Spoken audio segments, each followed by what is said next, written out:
José Antonio Kast cerró su viaje por Ecuador, una gira, la verdad, breve, pero de todas maneras bastante cundidora, si cabe la palabra, donde abordó con el presidente de ese país, Daniel Noboa, la idea de establecer un corredor humanitario a Venezuela. Él había llegado la madrugada del martes a Quito en su segundo viaje internacional, tuvo reuniones con el mandatario de ese país, con empresarios también ecuatorianos, en una agenda que estuvo marcada por las conversaciones en torno a la crisis migratoria. Y esto, sin duda, se convierte en un episodio de mucha relevancia, porque a partir de lo que logró conversar José Antonio Kast para hablar de seguridad y migración, abordó la idea del corredor humanitario hacia Venezuela. Y la verdad es que hace varias semanas, antes de la elección, de hecho antes de la elección de primera vuelta, o sea, hace más de un mes, aquí mismo, en este mismo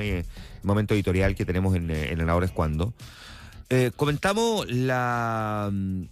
impresionante incapacidad de algunos sectores, y esto incluye, quiero decir, también algunos medios de comunicación, de haber leído con una capacidad de retención, así lo digo,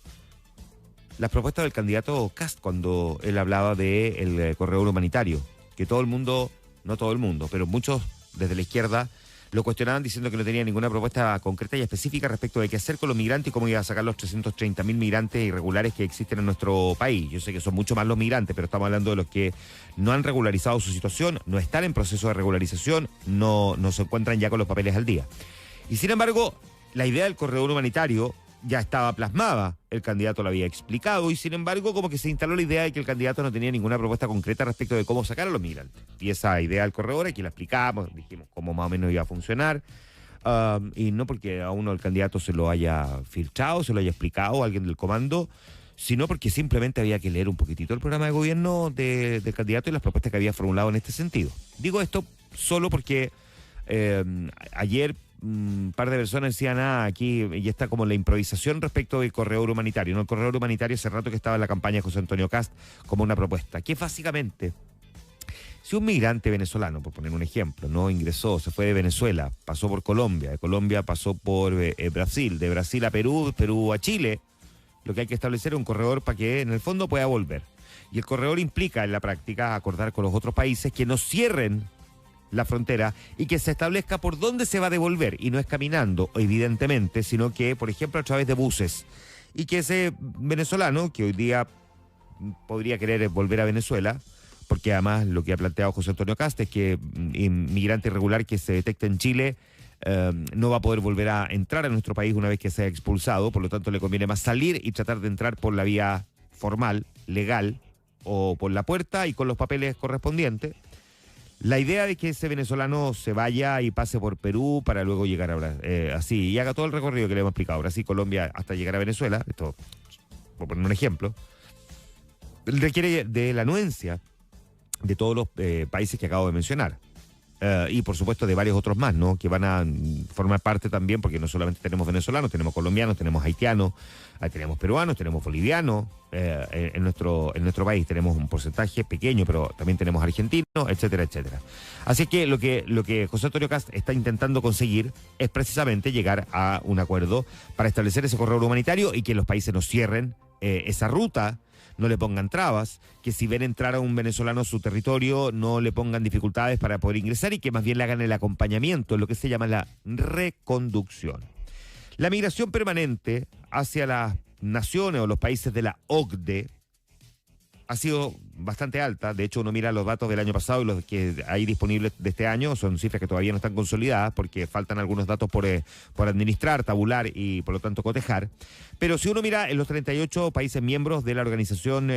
para la Cooperación y Desarrollo Económico, hay 6,2 millones de personas que se cambiaron permanentemente de país en 2024. Y esta cifra, que forma parte del informe de Perspectivas Migratorias 2025, que se conoció ayer, mostró una disminución del 4% después de 3 años de un crecimiento que venía siendo bastante representativo. Y si viene un cambio de tendencia, siguen siendo números altos que obedecen a varias motivaciones. Migración principalmente con el objetivo de reunificación familiar, aumento de traslados en búsqueda de asilo, bajaron las migraciones permanentes por motivos laborales y se pensaba que esto iba a tener un impacto y sin embargo no lo ha tenido.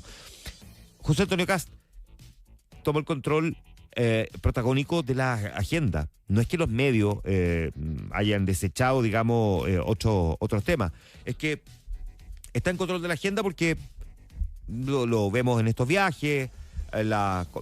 Anteayer ya enumeramos la cantidad de reuniones que tuvo con distintas autoridades, Fiscal Nacional, Presidenta del Banco Central, Contralora General de la República, la expresidenta Michelle Bachelet, etcétera, etcétera. Ahí está. Y tal cual como lo habíamos dicho hace algunas semanas, no porque fuéramos pitonizos ni capaz, ni proyectando, digamos, algo muy difícil de prever,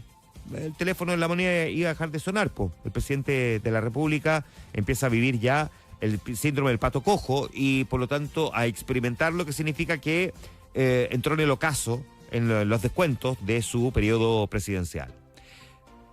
Va a tener un grado protagónico Gabriel Boric en las siguientes semanas, probablemente 5 o 6 de enero, cuando presente el proyecto para la negociación multinivel o negociación ramal de los sindicatos, que ya está empezando a generar una cierta urticaria en algunos sectores, a pesar de que el proyecto en estricto rigor no se conoce, pero que al mismo tiempo además pareciera ser un saludo a la bandera, porque las posibilidades de que sea aprobado en enero va a ser muy, muy difícil, porque entre el proyecto en enero, febrero los parlamentarios se van de vacaciones y en marzo, digamos, los primeros días son básicamente perdidos. Es solamente para clavar la estaca, de hacer el statement, digamos, marcar presencia respecto de un proyecto que se le había prometido a los sindicatos. Y después de las negociaciones del reajuste del sector público, con esta, digamos, controversia en torno a las normas de amarre, que hace muy difícil sacar a funcionarios a contrata, si es que se llega a aprobar esa norma en el Congreso, aunque yo dificulto que finalmente vaya a ver la luz, pero bueno, la verdad es que ya la disputa no es entre el gobierno y la derecha. La disputa es entre el gobierno y sus propios partidos políticos. No solamente por lo que dijo el día lunes la presidenta del PS, senadora Paulina Bodanovich, sino que José Toro, del PPD, bueno, independiente, pero pro PPD, que también está absolutamente en contra de una iniciativa que ya ahora tiene nuevo nombre. La ley del pituto, así la han puesto, ¿no? No es solamente la norma de amarre. Ayer hubo un informe que se entregó y que muestra que casi el 70% de los funcionarios públicos del gobierno es a contrata. Es bien impactante eso, o sea, el 70%.